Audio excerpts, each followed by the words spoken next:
இன்னைக்கான அரசியல் திரைப்படம் என்ன வந்திருக்கு? முன்னாள் முதலமைச்சர் கலைஞர் கருணாநிதி அவர்களினுடைய பிறந்த நாளுக்காக கூட்டணி கட்சி தலைவர்கள் நிறைய பேர் அவர்களை பற்றி பேசியிருக்காங்க. அதுதான் இன்னைக்கு சிறப்பு திரைப்படத்துல வரப்போகுது.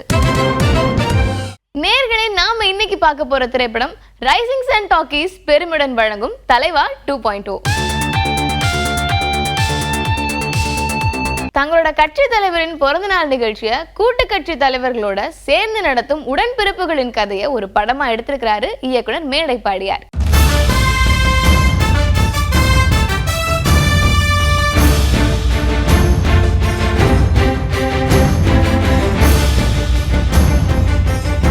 டெல்லியில இருந்து தொடங்குவோம் வாங்கன்னு கூட்டணி கட்சியோட தேசிய தலைவர் பேசுவதா படம் தொடங்குது.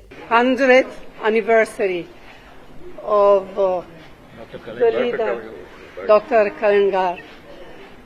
I had the good fortune of meeting him and on many occasions of listening to what he had to say and benefiting from his wisdom, from his words of wisdom, from his advice. In remembrance of a great leader of Tamil Nadu, somebody who defended the culture, the language of the Tamil people, and it's an honor for me to come here today. தலைநகர் சென்னையில கூடும் கூட்டு கட்சி தலைவர்கள் தங்களோட கடந்த கால அனுபவங்களை சாதனைகளா எடுத்து சொல்றாங்க. பேரறிஞர் அண்ணாவின் மறைவுக்கு பிறகு திராவிட முன்னேற்ற கழகத்தின் தலைவராக பொறுப்பேற்கக்கூடிய அளவுக்கு முத்தமிழறிஞர் கலைஞர் உயர்ந்தார் என்றால் அதற்கு காரணம் அவர் உள்வாங்கிய அரசியலும், அந்த அரசியலில் அவர் காட்டிய தீவிரமும், அவர் களத்தில் ஆற்றிய பணிகளும் தான் காரணம். அவர் நல்லா அன்பா பேசுவார், சிரிச்சு பேசுவார், அதெல்லாம் உண்மைதான். கடுமையான கோபக்காரு. அவர் கோபம் தானே கிட்டையெல்லாம் யாரும் நிற்கலாம் முடியாது. இதை நேராக நம்ம பார்த்துருக்குறேன். தலைவர் நல்லகண்ணோட தலைமைச் செயலகத்துக்கு போயிருந்தோம். என்ன விஷயம்னு கேட்டார். அப்புறம் அது மாதிரின்னு சொன்னேன். என்னது பேர் போட்டாச்சு, பணம் கட்டிக்கிட்டு இருக்கேன், நிலம் என்ன கொடுக்கலையா அப்படின்னு. ஆமாங்க, நிலம் கொடுக்கல அப்படின்னு சொன்னோம். அப்படியா? உடனே அதிகாரியை கூப்பிட்டாரு.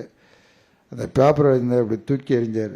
இது என்ன சர்க்காரா? இது முதலமைச்சர் அவர்கிட்ட இது என்ன சர்க்காரா? இது என்னையா அரசாங்கம்? அந்த அரசாங்கம் அவன்கிட்ட பணத்தை வாங்கி நிலத்தை வந்து கொடுக்கணும், நாளைக்குள்ளது முடிவு வரணும், பேப்பரையும் மேஜைக்கு வரணும், இல்லைன்னா தொலைச்சு அப்படின்னாரு.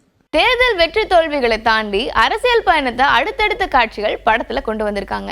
கூட்டணியில இருந்தாலும் சரி, இல்லாவிட்டாலும் சரி, அனைத்தையும் தாண்டி இன்றைக்கு மதிக்கப்படுகிற ஒரு அரசியல் பெட்டகமாக இருக்கிறவர் டாக்டர் கலைஞர் என்று சொன்னால் அது மிகையாகாது. உயர்கல்வியை தமிழ்நாட்டில உயர்ந்த சிகரத்துக்கு கொண்டு சென்றவர் கலைஞர் என்பதை மறந்துவிட முடியாது. வசனங்கள் நிறைந்த படமா இருக்கிறதால அப்பப்ப கவிதைகளும் பாடல்களும் வந்து திரைக்கதைக்கு வலு சேர்க்குது. கலைஞர் என்னும் வாசகத்தை நான் கலந்து பாடுங்கால் நற்கருப்பின் தாற்றினிலே தேன் கலந்து பால் கலந்து தெவிட்டாத தேன் சுவை கலந்து ஊன் கலந்து உவட்டாமல் இருக்கின்ற உத்தம தலைவனுக்கு 100 விழா. நினைத்தாலே இனிக்கின்ற தலைவன், நெஞ்சமெல்லாம் மணக்கின்ற அற்புத தலைவன் கலைஞருக்கு. இந்த 100 என்ன நினைவு சின்னம் அமைக்கலாம் என்று நீங்களெல்லாம் கருதி பார்க்கலாம். சான்றோர்கள் கருதுவார்கள், ஆன்றோர்கள் கருதுவார்கள், ஆட்சியாளர்கள் கருதலாம், நீதியரசர்கள் கருதலாம், தொண்டர்கள் கருதலாம், தலைவர்கள் கருதலாம்.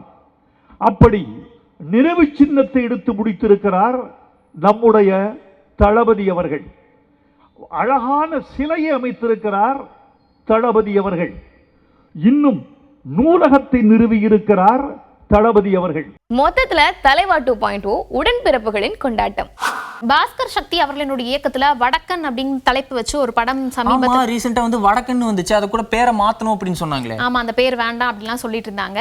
இப்போ அந்த படத்துக்கு ரயில் அப்படின்னு பெயரை மாற்றி ரிலீஸ் பண்ண போறாங்க படக்குழு. சூர்யா 44 படத்தினுடைய முக்கியமான அப்டேட் ஒன்று வந்திருக்கு. ஆமா, ஒருத்தன் உட்கார்ந்து இருக்கிற தினுசை வச்சே இவன் ரத்தம் பார்த்த பயலா இல்லையா அப்படிங்கறத நான் கரெக்டா சொல்லிடுவேன் அப்படின்னு பேட்ட படத்துல ரஜினிகாந்த் திரும்பி பாக்குற மாதிரியே இவரும் திரும்பி பாக்குறாரு. என்ன விஷயம்? பேட்ட படத்தினுடைய டைரக்டர் யாரு? கார்த்திக் சுப்ராஜ். அதேதான் சூர்யா 44 படத்தினுடைய டைரக்டரும் கார்த்திக் சுப்ராஜ் அவர்கள் தான். இவங்க 2 பேர் கூட்டணியில சூர்யா 44 அப்படிங்கிற படம் தலைப்பு இன்னும் ஃபிக்ஸ் ஆகல. இன்னைக்கு கிச்சன் கேபினட் நிகழ்ச்சி நல்லா இருந்துச்சு அப்படின்னு நாங்க நம்புறோம். திங்கள் முதல் வெள்ளி வரை இரவு 9:30 மணிக்கு உங்களுடைய புதிய தலைமுறை தொலைக்காட்சியில் காண தவறாதீர்கள். பாய்.